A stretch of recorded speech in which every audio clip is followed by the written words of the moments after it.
Zhunya. And today I'm going to talk about different etymologies. I prepared a list of different etymologies about different words.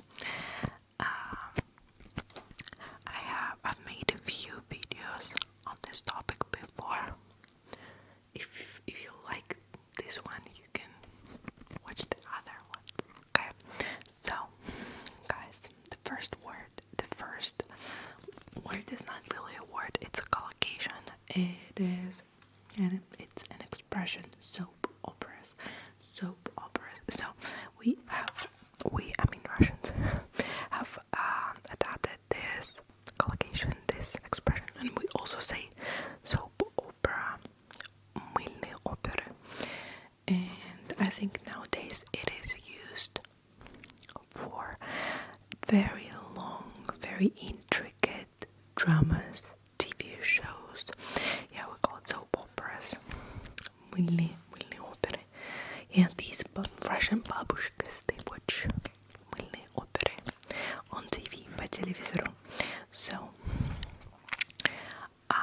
the term, this expression came from the US, from America, in 1930s. Yeah, in the 1930s, there were a lot of radio dramas.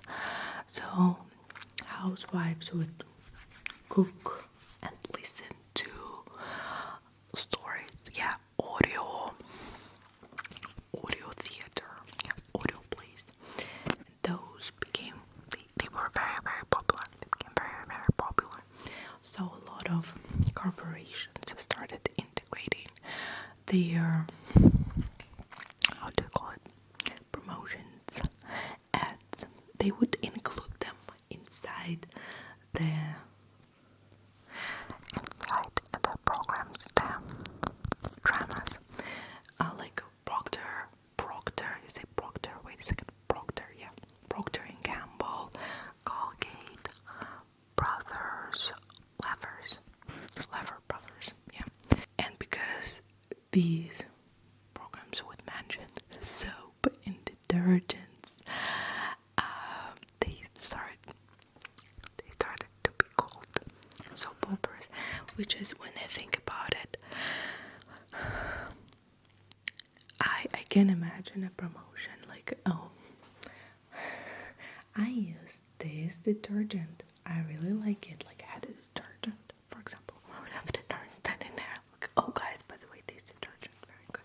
But if it's an audio thing, you're like, by the way, right now, the character is using this soap and it is very good, by Procter and Gamble, go buy it. Weird. Soap operas. So the next one is about influence. What do you think, guys? Am I an influencer? Is Zhunya ASMR an influencer, or I'm just an ASMR artist? What do you think? The word influence, it comes from the Latin verb influere, which means to flow into, and from this verb influere, people got the word influence, but it used to be an astrological term, just an astrological term. So, you know, astrology. You're such a Sagittarius. This is so Capricorn of you.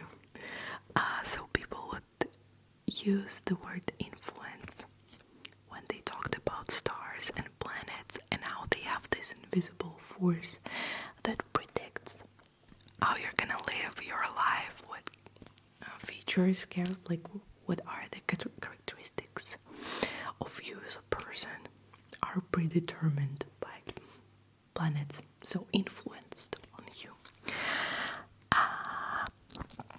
And by the same logic, people started using the influence virus, a cold, okay? Because before they discovered different viruses and bacteria, they would think that it is the influence, like, of, against stars, cold weather, or how do you call it? Like the evil eye. You got the influenza. So I don't know if I'm an influencer. I hope I'm not. Okay. The next one is, I hope you don't mind that I crack my fingers. Is about amber. You know amber, right? This is this kind of plastic, like stone, brown or yellow usually. So the word electricity is actually connected to amber. You know, if you rub amber against something like, just like with plastic, you can attract small objects. I don't know if you do the same in schools, but in Russia we would take a plastic pen and rub it against our hair, and then we would like stick the pen to small pieces of paper. Learn about electricity. So the Greek word electron meant amber, and then we got the Latin word electricus that came from it. So electricus meant amber like, and then it eventually moved to English, and we got the words electricity and electric, amberish, amber like amber. I think it's a cool fact. By the way, like I said, that it is that amber is like plastic, but it is in fact like ancient resin, like it's fossilized. They are fossils. Okay, if you didn't know. Then I have the word weasel. But before the weasel, I want to mention another one. I want to talk about bears. You know, in Russian and in some Slavic languages, we lost the old word bear because our ancestors were so afraid of this animal. They gave this animal a name, the one who knows where the honey is. In English it sounds very long, but it's medved. Med is like mud, honey, and then bed is vedать, to know. So honey knows, like he knows where the honey is. Yeah, medved. But initially the word was supposedly very close to English bear. So kinda the same thing happened to the word weasel. In many European cultures, this word became taboo because they were afraid of this animal. Weasels were very cutesy patootsy, but also very dangerous towards your cattle, chicken, and maybe not cattle, but they would kill a lot of your farm animals. They are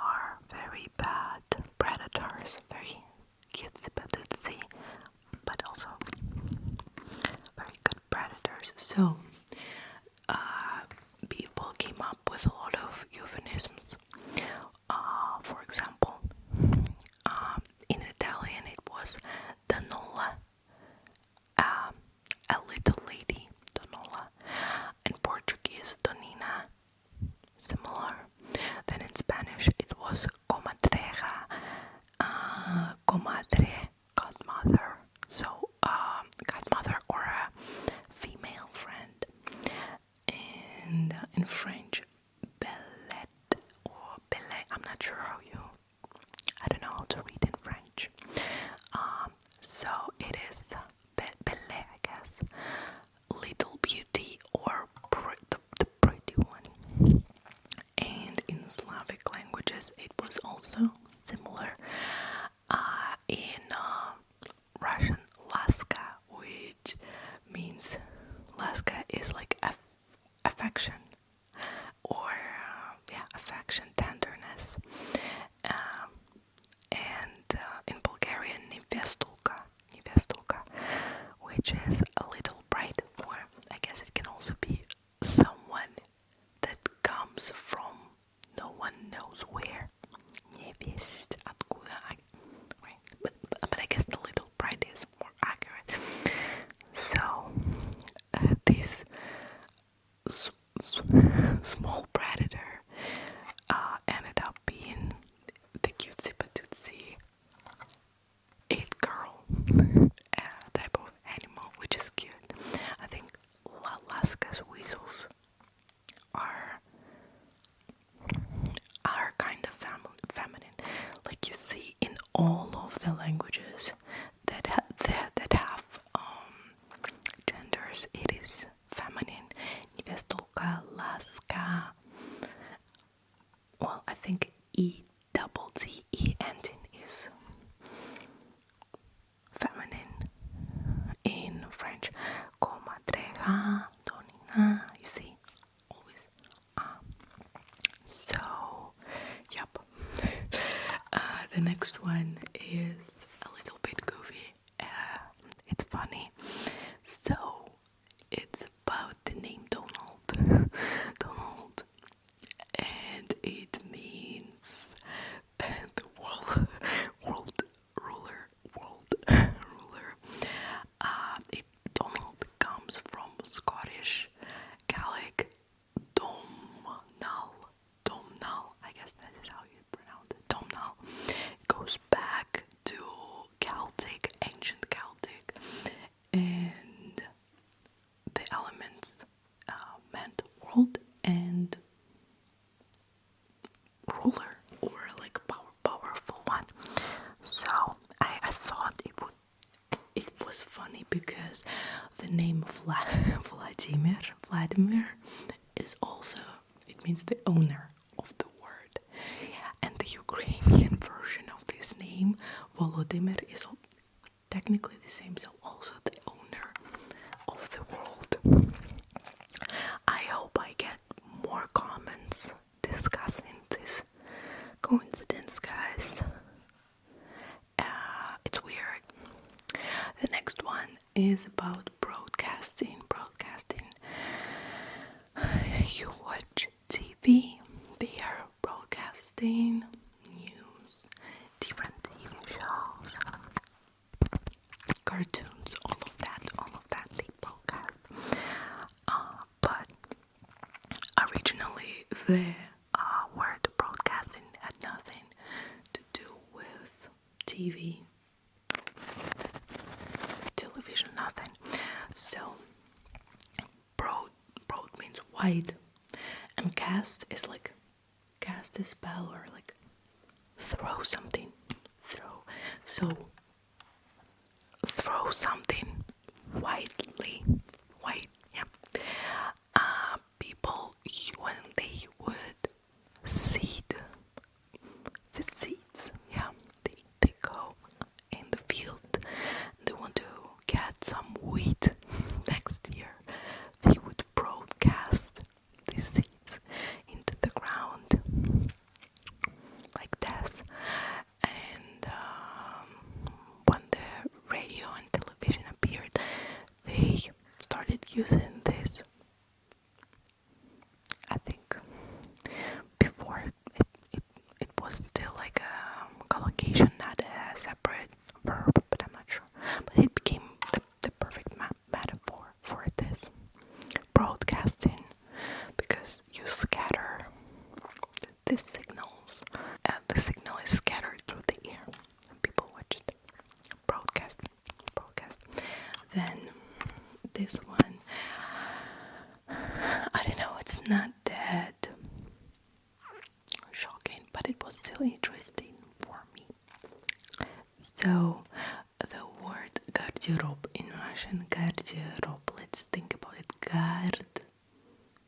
garderobe. So, garderobe. I think some people could already get garderobe in Russian. It means closet, wardrobe. Okay, wardrobe. So let's see. Garter means to keep or to guard. Okay, and robe means clothing or dress. By the way, the word to rob someone, so like steal their stuff, to rob someone, and robe, like I wear a robe when I come out of the bathroom. They are also connected. Okay, and yeah, robe, dress, and English wardrobe is also related. Garter came from French. Garderobe, yeah, we got it from French. Then with wardrobe, it came from the Norman French, the Northern French, Norman, and it would initial g in garter was corresponded with w. So guardian, warden, gare, war, care. I don't know how you pronounce it in French. Again, I'm not sure. Garter, word, and in English you also have the word, word, W-A-R-D. Yep. And in English the word weight is also not just weight. It is the idea of watching, guarding, or keeping watch. So originally weight was almost like guard. Still interesting, right? Then this one is a little bit crazy, but think about it. The words hospice, hotel, hospital, hostel, and guest, they are all connected. They all come from the same root, which is weird when you think about hospice, right? Hospice. And hospitable, yeah, hospitality, all of that. So it comes, we can trace it back to the Latin word hospice, which meant guest and host, hospice. And originally the idea of separate institutions for treating patients did not exist. So people would stay and relax at the same place where they would get cured, get treated. So back then both words were used, hospital and hotel, but hospital was more like a place where people are received and cared for, and hotel a house for guests. So hospital, if you go back in time, you better go to a hospital than to just a hotel. I think hospitals were more hospitable. It became two different things. Yeah, hotels and hospitals, two different institutions. The next one is exclusively Russian. Look, we have this meme in Russian, and it says сильным женщинам трусы не нужны. Трусы. Powerful women do not need. And then it depends on where you put the stress. On which syllable. If you say трусы, then it means powerful women do not need any cowards. Women do not need cowards. But if you say трусы, then it means powerful women do not need underwear. So I thought, what is the connection? Is there a connection between the word трусы and трус? So трус, singular, it means a coward. Plural, трусы, cowards. And the word трусы, underpants, panties, underwear, it only exists in plural. It's always plural, трусы, underwear. No, they are not related. So the word trus, coward, comes from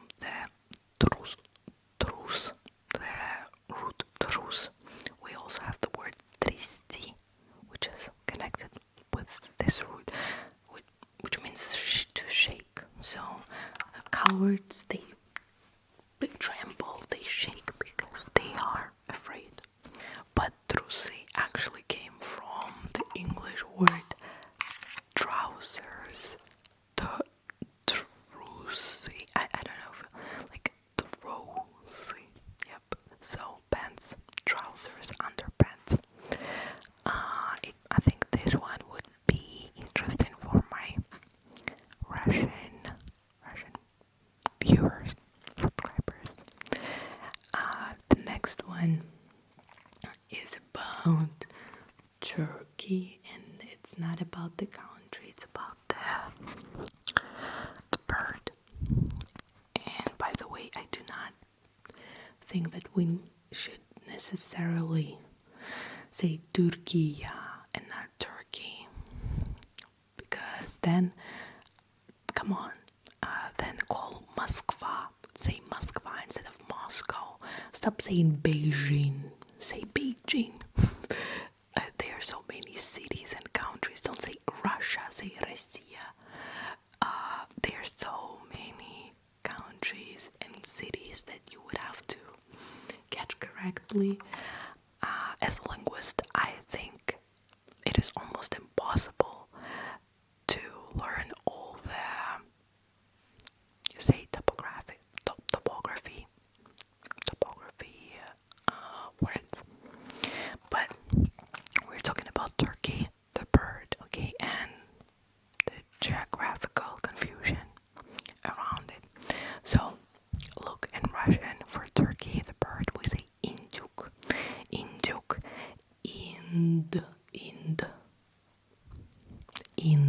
okay, indyuk.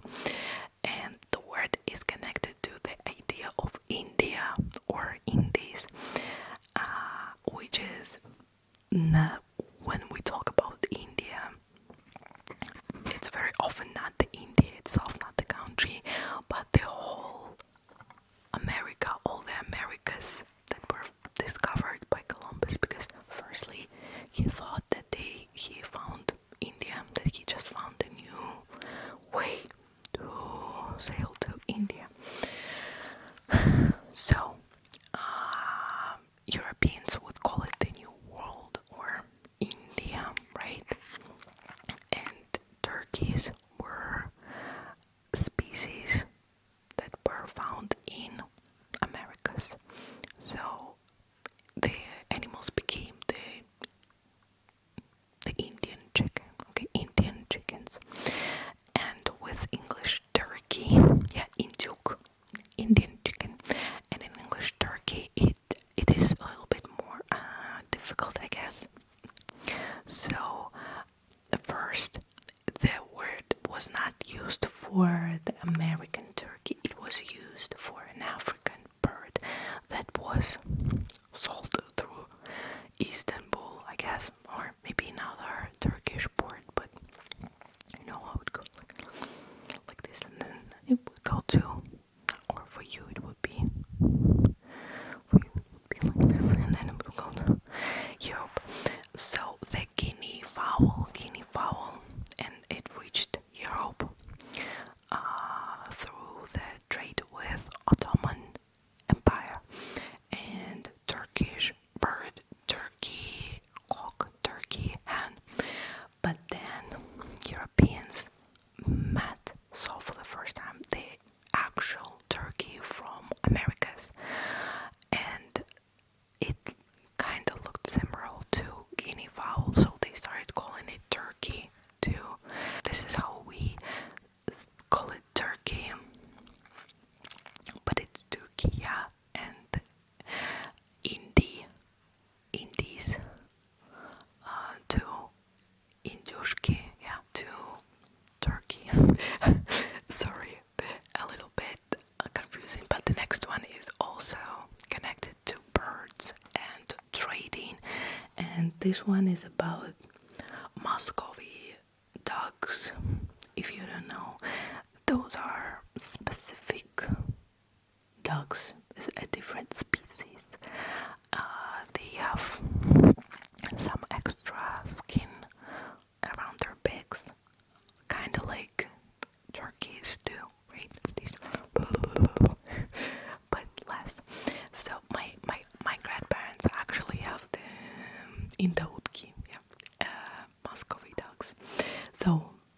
in Russian we call it inta utki.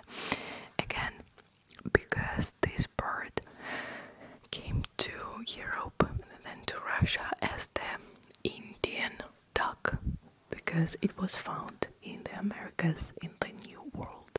And in English you call it Muscovy duck, Muscovy, which kinda sounds, yeah, like musk. Because in Russian we also call it the musk duck, musk like the essence, you know, the musk's smell. Or also Muscovy duck could be associated with the Muscovy company, company from Russia. Maybe they were involved in trading. Who knows? So I also thought it was interesting how in Russian this is the Indo, so like American duck, Indo duck, but in America it is a Moscow bird, which is doesn't make sense because it is from the Americas. And then I have the word glue. So the older spelling was glue, like CLEW, which meant a ball of thread or yarn. In Greek mythology, Ariadne gave the clue, the thread, to a character, a hero, before he entered the labyrinths to kill the Minotaur. And so he unwound the thread to find the way. So he used the glue. This etymology is very cool. It's very cool. Then the next one is pogrom. Pogrom, I guess in English you say pogrom. The word that is used for anti-Semitic events, right? When you are hunting Jews. So this is initially a Russian word, and it stems from the word grom, which means thunder, or very, very loud noise. Pogrom, which is like gramit, is to smash, to wreck. Pogrom, something, an act of destruction. In Russian Empire, it started to be used in back in 1880s, and because of the historical context, pogrom came to mean an organized violent attack on a minority group, especially for Jewish communities. I was surprised. My friend, she's studying in Austria, and she told me that they are taught this word, and that it is like English, I guess, and she didn't know that it was originally Russian. So I found it interesting. I thought I could share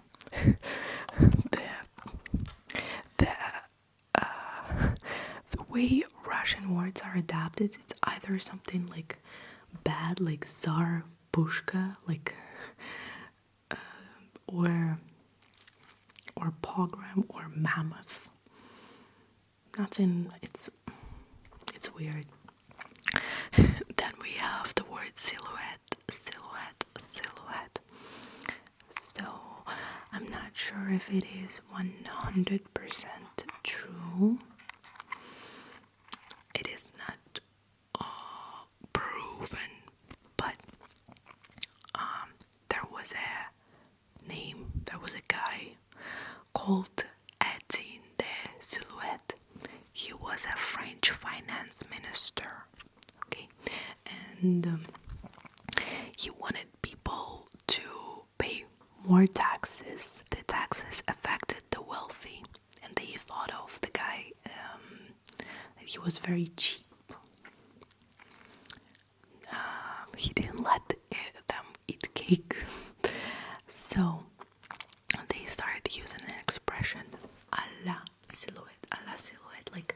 like silhouette, and the expression would mean this is, like, it is so cheap. It's so cheap.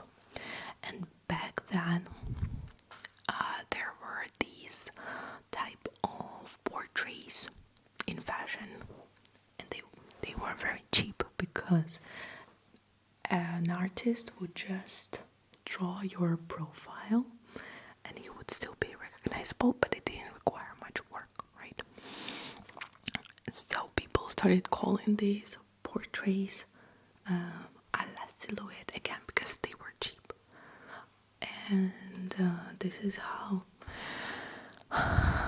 silhouette become a synonym for a shade, a profile of a person. Silhouette. I think this one is also very cool. And the one, it's number 15, etymology number 15. I've got 2 left. So it's about eavesdropping. When I learned this word a few years ago, I was very confused. I couldn't really understand what it meant, but it meant eavesdrop. And then I also learned the word Eve, which means Eve is carniz. How would you describe that? What would be the definition? It is a part of the roof that is a little bit too long. You know what an eave, what eaves mean, right? Okay, so and nowadays the eaves are pretty short. When you look at the building in the modern house, the eaves would be much shorter because we have got the drain systems. But back then, all the water, they didn't have the drain systems, the gutters, so they had to make the eaves longer, so the water didn't contact the walls, and it helped preserving the house, okay, the building. So the place that water dripped down called eavesdrop, because water is dropping from the eavesdrop, or eaves drip, literally the area around the house where rain fell from the eaves. But it imagine when the space is, I guess it would be like this, maybe wider. That's enough for a person to stand right here like this, and they would not get wet, and they would also be right under the windows, okay? So they could eavesdrop.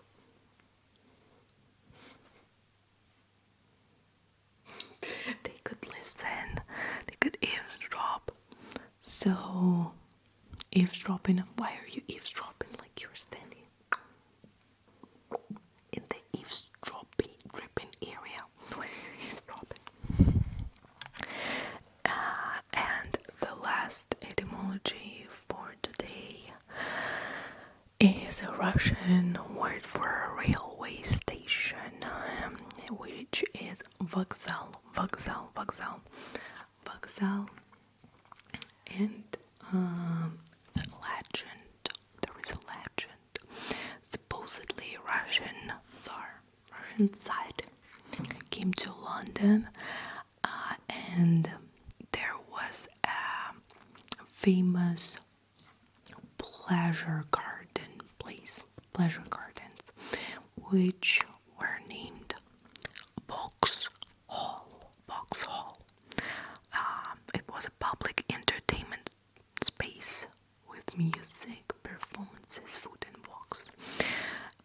And supposedly the Tsar liked this place and decided to make the same one in Russia, the public gardens, it's like an amusement park, and call it Vauxhall. Vauxhall, yeah, the same. You would get the same name, but just spelled differently in Russian manner, Vauxhall. But then there would be a railway station, and the stop that was next to that Vauxhall Public Garden amusement park, the stop would start to be would be called Vauxhall, okay? And then they started using this word for all other railway stations, and it would just mean a railway station, Vauxhall, Vauxhall. But I guess it's not really. It's just a legend about the Russian Tsar liking the place. I think most of nobles, aristocrats, they've seen the Vauxhall place, and they started calling this place Vauxhall because it was so similar, public garden. And then the same logic with the railway station and other railway stations. Again, I think this etymology would be very interesting for my Russian-speaking subscribers, because it was interesting for me. I've never thought about it. Vauxhall. So guys, I hope you liked this video. Let me know if you want more of these, and maybe share your favorite etymologies, and maybe I make my next video with your etymology.